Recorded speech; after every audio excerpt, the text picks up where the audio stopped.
Hey, thanks for dropping by and checking out this message.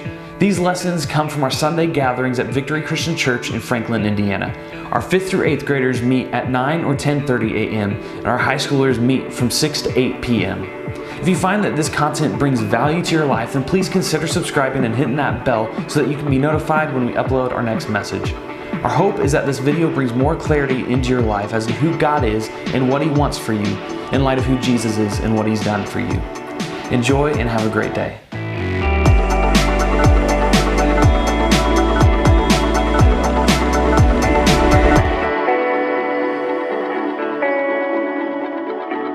Well, hey, we're gonna do a little activity here to get us started. So what I need you to do is I'm gonna have you kind of pair off, kind of like you did at the game at the beginning, but instead of with your best friend or someone you know really well, you're gonna pair with somebody that you don't know at all.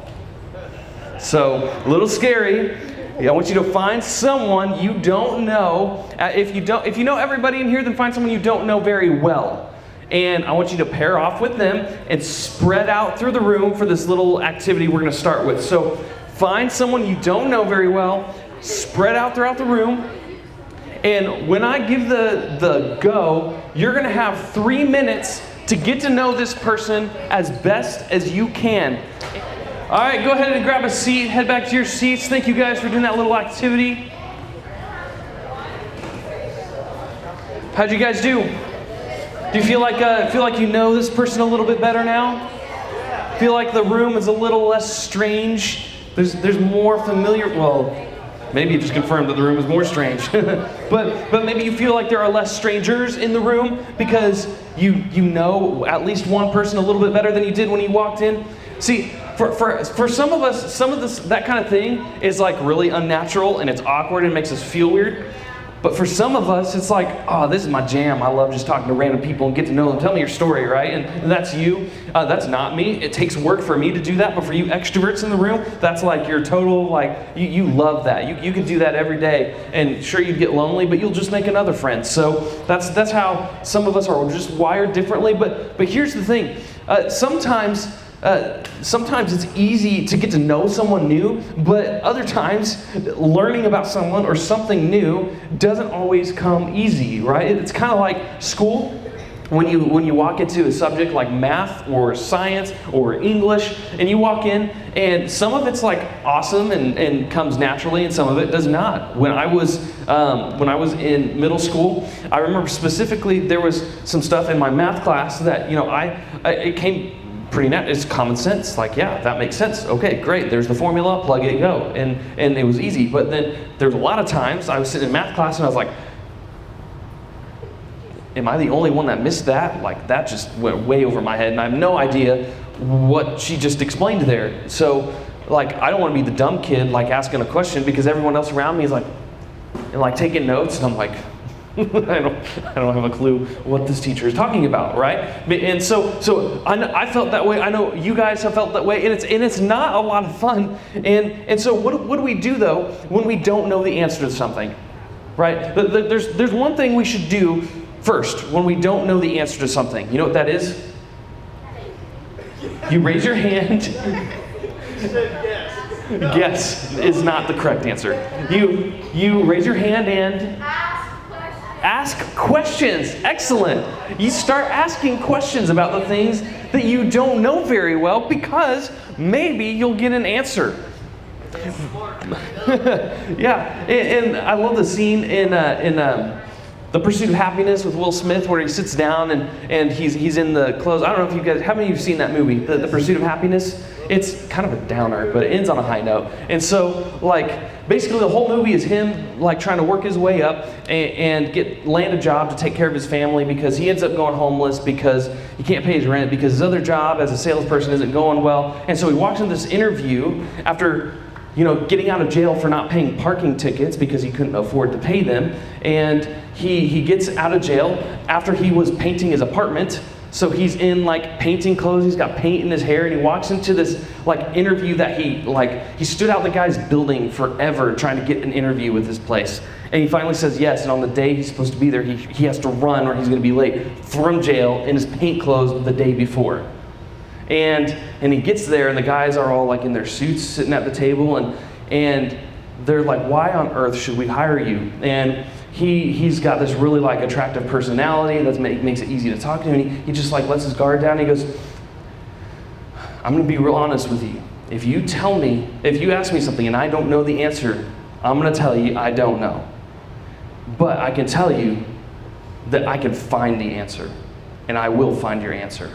And it's like that scene. It's like, oh, and he ends up getting the job, and like it's a happy moment. But like a lot of times we kind of have to take that humility approach to say, like, admit when I don't know the answer, and we got to start asking questions. But some of you come to church, maybe you're newer to church, maybe, I don't know, and you come, and maybe so much of what we talk about leaves you feeling less like growing in faith, and it leaves you more like not sure about faith, right? The more you talk about it and the more we talk about it, the more you're like, I'm still not sure I believe in this. And there's a number of reasons why that might be. Maybe you come and you have questions that aren't being answered the way that you feel should be answered. And so maybe it's because none of it feels logical. None of it makes sense. I mean, I get it. Like, you read the Bible, and especially in the Old Testament, and there's like, God created the earth in 7 days when science says it took millions of years.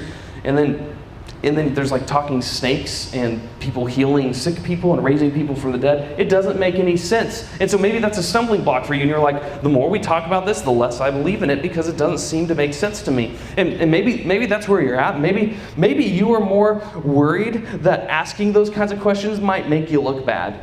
Because how many of you have ever been in class and you don't want to ask a question because you're afraid that it'll make you look really bad? Because maybe you should have known the answer, right? Or maybe, let's take it a step further. Maybe you're not afraid that it'll make you look bad, but you're afraid that you'll look dumb. Like, I was that way in math class a lot. You're like, maybe people will think I am dumb. Maybe the teacher, maybe I zoned out for a minute. When I like kind of fell asleep with my eyes open a second ago. Maybe she gave the answer and I missed it. So I don't want to raise my hand and look dumb if she just answered the question. Anybody else been there? Please tell me that's not just me. So, especially like that first hour class, and you're like, that's my last hour. Yeah. you wipe the drool, and you're like, I don't have a clue what this teacher's talking about. It's like, because you were just sleeping with your eyes open for the last 10 minutes, right? And I've been there, you've been there, and so we don't want to look dumb, so we don't ask questions. And we do that at church too. Or maybe they're questions that you just don't know who to ask about. You want to talk to somebody, but you want to talk to somebody you trust, and you don't know who that person is yet. So maybe you don't know who to ask. So you have these questions, but for whatever reason, you have all these barriers that is keeping you from asking these questions. And let me just comfort you in saying this, that you are not the only ones. Okay? Notice I said you're not the only ones, plural. Because many of you sitting in this room are thinking, maybe I'm the only one, singular. But here's a little secret. The devil is going to try to make you feel alone and isolated every time you have an issue with anything. Okay? Anytime you're having an issue with your personal sin, anytime you're having an issue with how to deal with a difficult situation, anytime you're having an issue with your faith and asking difficult questions, the enemy wants you to feel alone and isolated. So you shut up, don't ask questions, and internalize everything, and end up coming up with this narrative in your own head that makes sense to you because of your experience. And then before you know it, you're so far from God that you don't know where the disconnect even happened. So I'm telling you, you got to start asking questions. You got to open up and you got to believe that you're not alone. A great place to start learning about connecting with God. We're going through this whole series about the beginner's guide to connecting with God. Because in every season of life, there are some of us that just struggle to connect with God.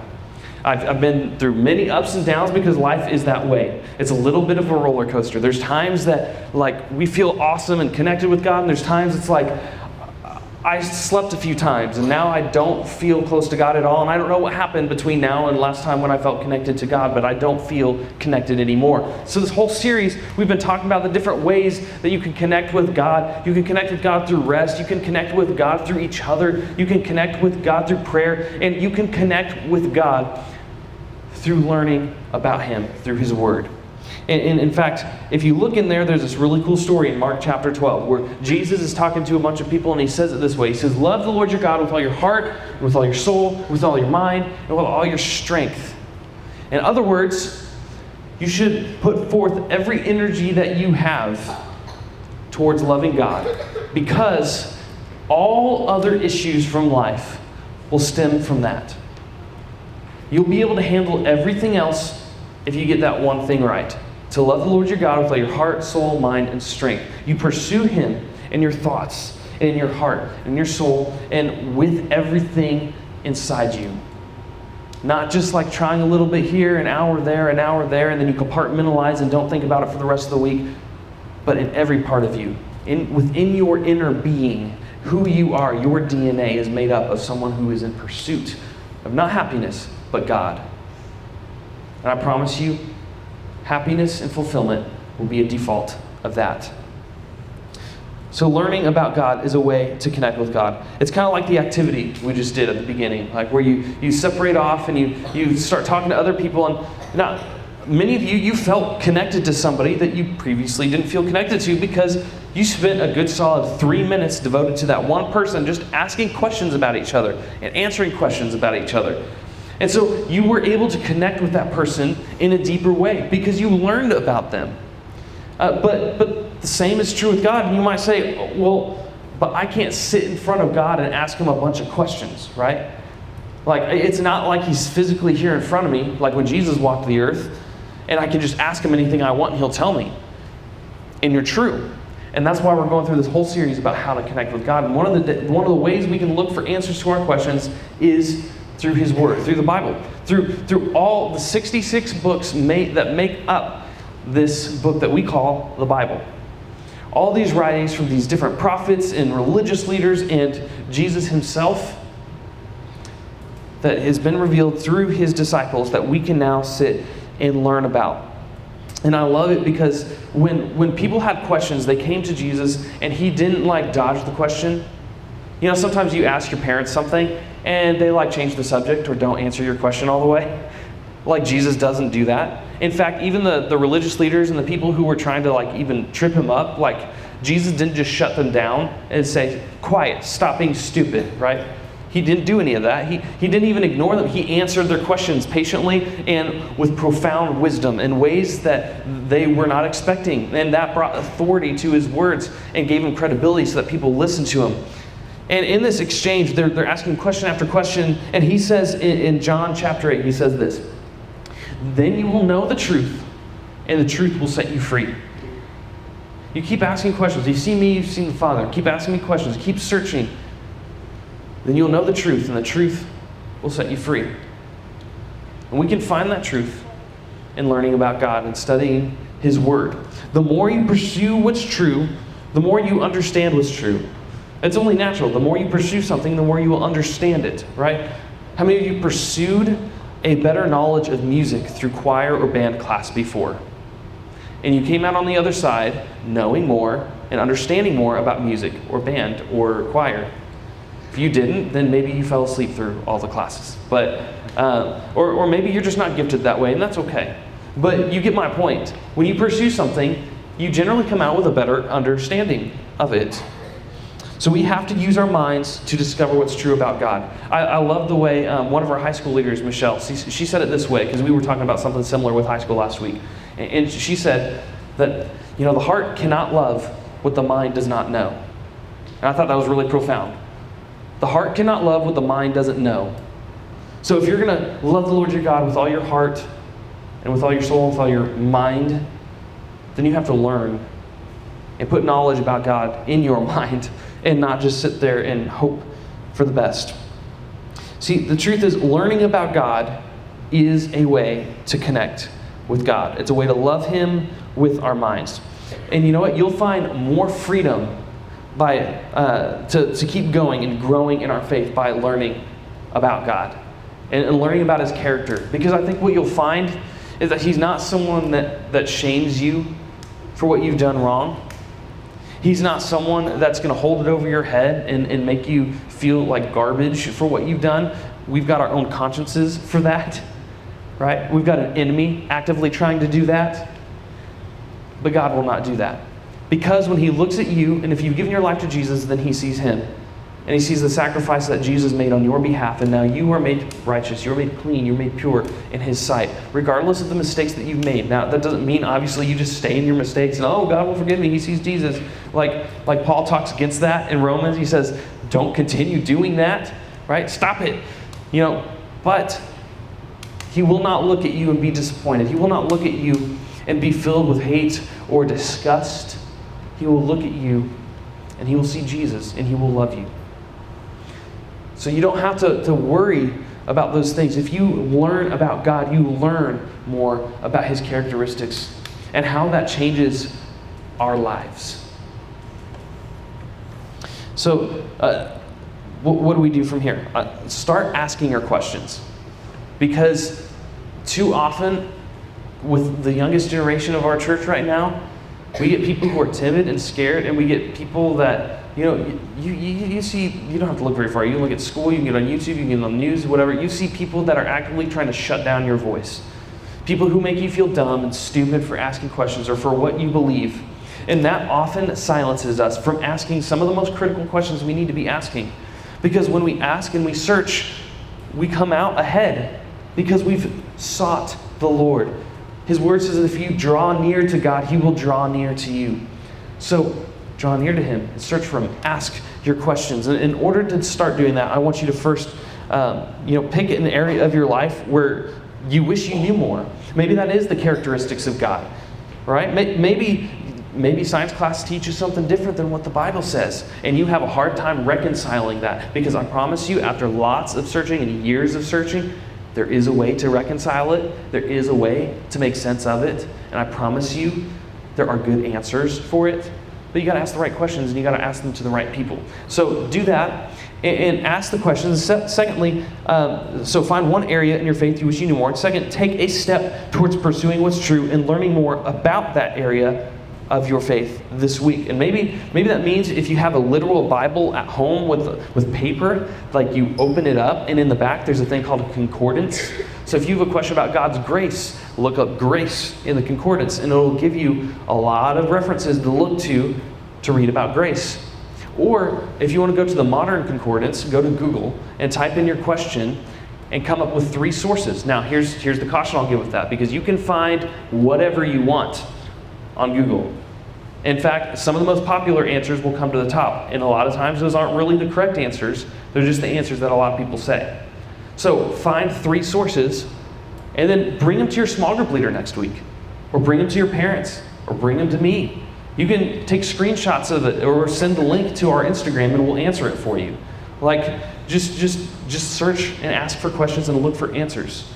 And we'll tell you, hey, maybe that article is really good. That second one, that one has a lot of good points. I'd be cautious of this in the first one and this in the third one. And we might be able to help you. But I want you to pick one area of your life that you're struggling and that you have questions about, and then find a way to look for those answers this week.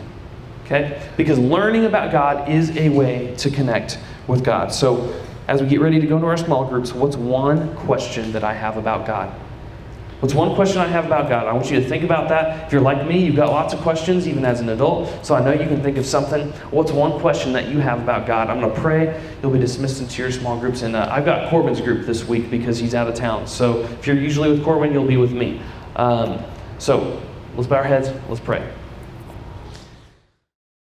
Hey, hope you enjoyed this video. If you liked it, give it a thumbs up, and make sure you're subscribed so you're notified when we upload future videos. Have a great day.